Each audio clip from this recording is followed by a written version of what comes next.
Good morning, good afternoon and good evening. Welcome to DigiCode Productions. My name is Sean. Dublin, Ireland, European Union.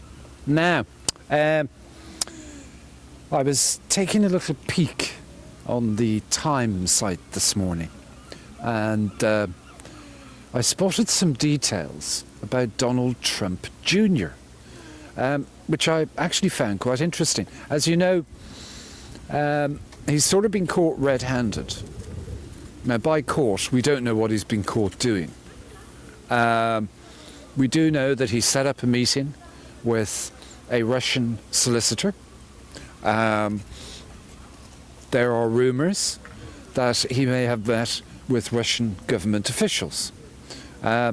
He has released various emails to say that he was, in effect, acting on behalf of his father's presidential campaign, and they were going to meet and receive information from these various Russian officials that would be detrimental to Hillary Clinton's campaign.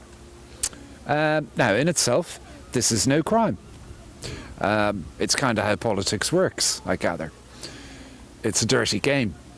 Now, however, the Russian solicitor, when questioned, said she knew nothing about any information on Hillary Clinton's campaign that she was going to send forward. Which is odd, considering Donald Trump Jr. said that's why he set up the meeting. So that doesn't quite make sense. Now, there's a couple of other things here. There's the question of conspiracy, and that is a crime under US law. I understand that the public prosecutors are looking to see if there's evidence of conspiracy, which is interesting. Now, remember, this story only hit the rails, so to speak, after they knew that the New York Times was going to release it. This was a race against time to get the story released by Donald Trump Jr. because the New York Times were going ahead with it, which is hardly surprising. If you accuse a news organisation, an eminent news organisation like the New York Times, of fake news, they're going to start taking a very close look at you, especially because it quite clearly is not true. There's nothing fake news about the New York Times. They're an eminent news organisation. So there's a couple of other things here. Apparently, under US law, if you have contact, which Donald Trump Jr. claims he did have, with a foreign government during a time of election, you must report this fact to the FBI. Now, clearly, that did not happen. This is covered, as I understand it, under the obstruction of justice rules. Now, a couple of things here. If indeed Donald Trump Jr. is guilty of conspiracy, if he is guilty of obstruction of justice, there is even a charge of campaign tampering, which can be levelled by the FBI.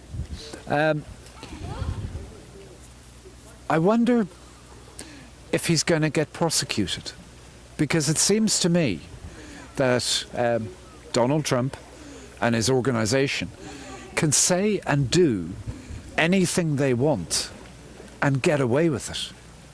I mean, his own FBI director, this is Coveney, the one he fired, was investigating the links to the Russian government.